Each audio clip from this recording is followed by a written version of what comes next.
Hey everyone, welcome back to the Working Dirt channel. If you didn't get to see the last video about why we bought this machine and what it's all about, don't worry, we're going to show a lot of dirt work in this video and we're going to tell you what we're getting ready for. So stick around for some more international love. Here we go.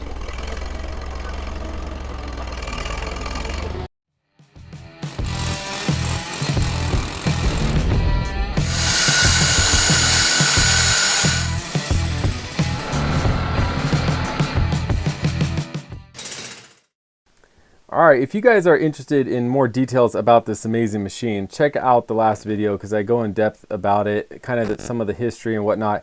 But to catch you other people up to speed, we needed more of a machine to do more dirt work on our property for property maintenance and for different projects. And a big project coming up is my 40th birthday. We want to get all of our campsites ready, or most of them, ready for my birthday party so people and guests can stay the night.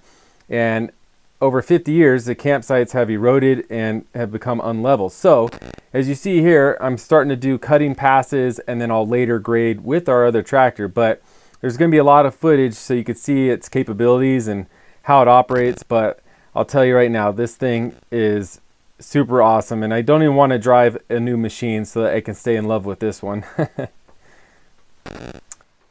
And I'm going to keep the volume up on this clip so you can hear this 336 cubic inch gas powered engine just pushes dirt like no issue. You'll see it just keeps getting deeper and deeper, and I feel like it's gonna stop or something, but it just digs deeper and pushes harder without me actually pushing the gas pedal more. So yeah, super impressive.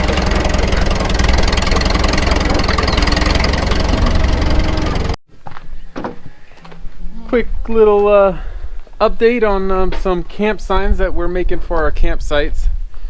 Tara cut a bunch of these pine slabs that we got for super cheap because they have the beetle disease or whatever, which gives them these blue marks. So they cut a bunch of these down in our local forest, and so we figured that would make perfect signs for our campsites and to give them numbers and names. So she's going around and putting names on them and then using a router bit to cut a groove, and then she'll put paint inside them and then do a quick sanding so that it's only paint, you know, on the inside. And then those will be our campsite signs, and then we'll probably maybe put a lacquer on it. I don't know, but going okay? Yep. Yeah? Nice, isn't it? That one's got two eyes. That should be called Looky Loo Campsite for You. Cute. Yeah. Oh, here's some names. So for loops, the camp loops, you know, you always have loops in different campgrounds. YouTube loop, recoup loop. I think we're gonna pick loop-de-loop, nincompoop loop. Oh, I thought we weren't, that one's so long. Snoop-a-loop, doop-a-loop. Fruit loop, we like Fruit Loop. And then some names. Some names we got are like names of our pets or 4x4, you know, machines that we own.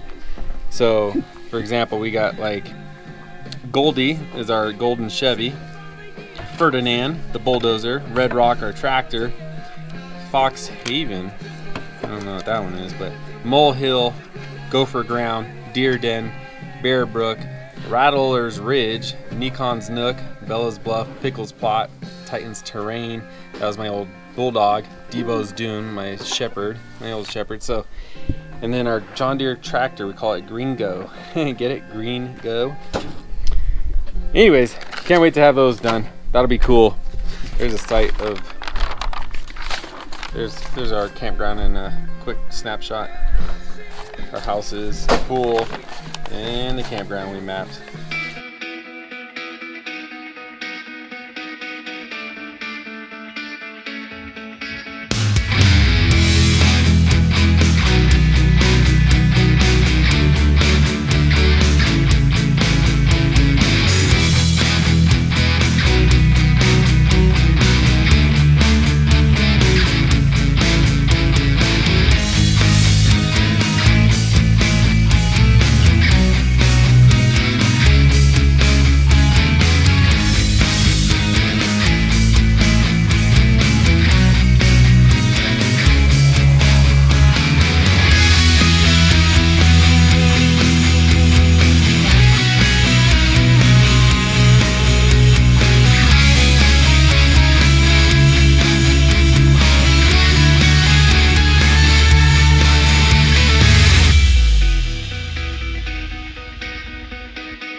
So now I'm about to work on this lower campsite entrance, because you pull off that gravel road there you see to the right and then immediately hook it to the left. And there's actually 3 campsites right there that you can pull in from the road, and there's just too much of a ditch right next to the road, so I'm kind of smoothing that out and then bringing some of the dirt up, because where the dozer is right now, that's a higher spot, and I need to lengthen that spot for an RV, which you'll see in the next clip. It's just a bunch of dirt moving, getting things as level as possible.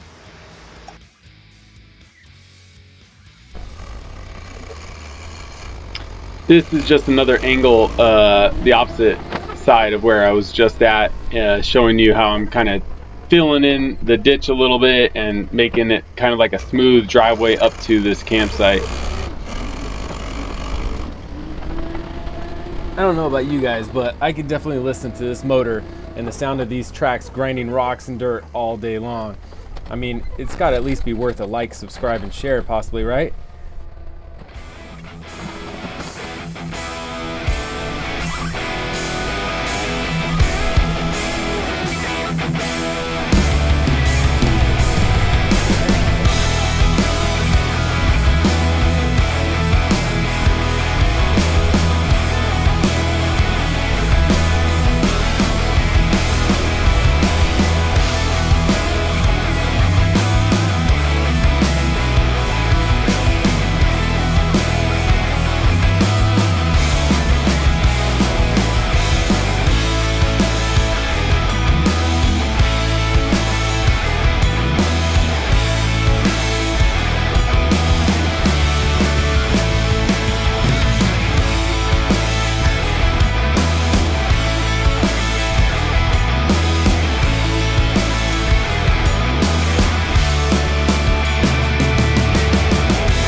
Now here's the campsite. Just to the left of it was where I was pushing dirt up to it so that you can pull up, and then you'll see as the bulldozer goes back and forth how it kind of goes uphill and then downhill. So I'm kind of dragging dirt from the uphill part down and bringing dirt from the road up.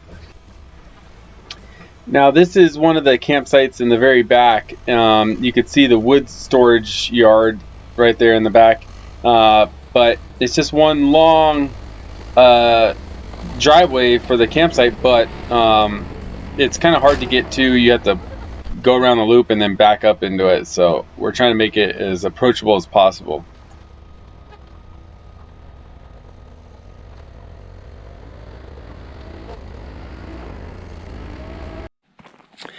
All right, it's day 2 grading with the T9, and I got about 40% left to do. I'm doing, again, all just the rough grading, and then I'll do the finish grading with our Branson 3015.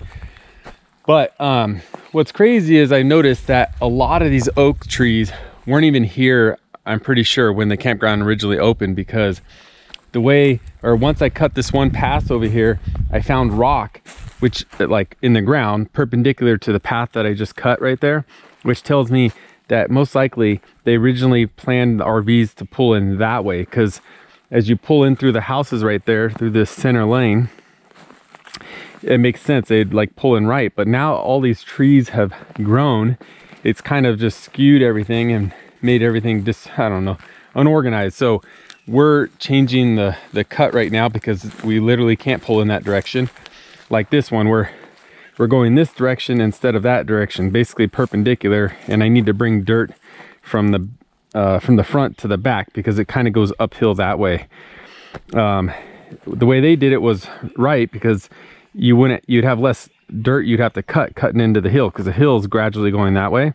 But it is what it is, so we can change around the campsites later, but we got to get these things ready for the party. So I'm gonna get back in her and fire her up and get her going.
Well, as you can see, this ain't an easy machine to run, but I wish it just had one slower gear so that, you know, you could just inch and make adjustments as you need.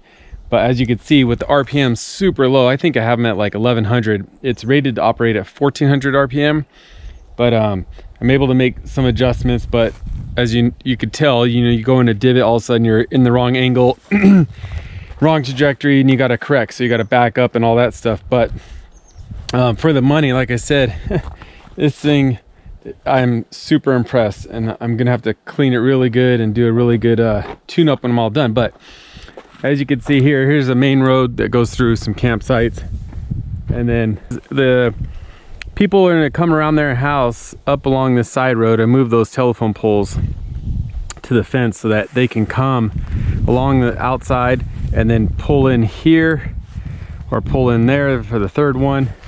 And here's the first one right there, right in front of that power module. But when they leave, they'll back out and then go around that tree, that one tree to the left of the flag. They can actually go around that and around the yard.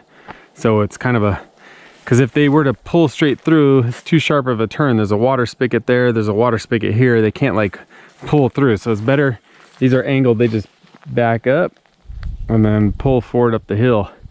So now I think I got 95% of all the major grading done. Now I need to do the finish grading and move some of this extra dirt to places I want, like right here for this spot.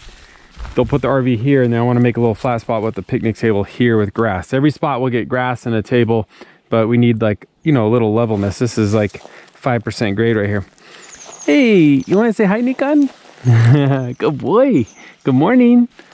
Yeah, he's still getting used to people, and he's pretty close to me, but I don't know. And he's with the parents, he's a lot more comfortable around me. But right now I'm surprised he came up so quick, because he's an adopted dog. Again, he's about 15 months, and unless he's with his parents, Jeremy and Linnell, he's not very well, he's very shy, let's put it that way. So right now he's being really open. Oh, buddy.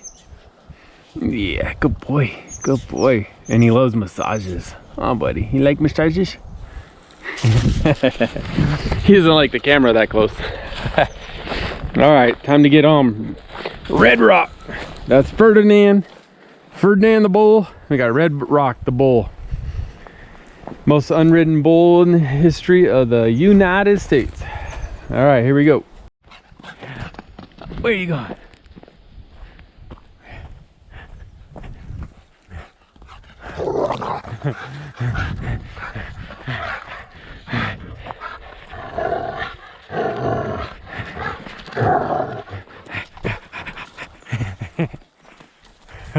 Why you drop it? Why you drop it? Why you drop it? Bro, stop recording.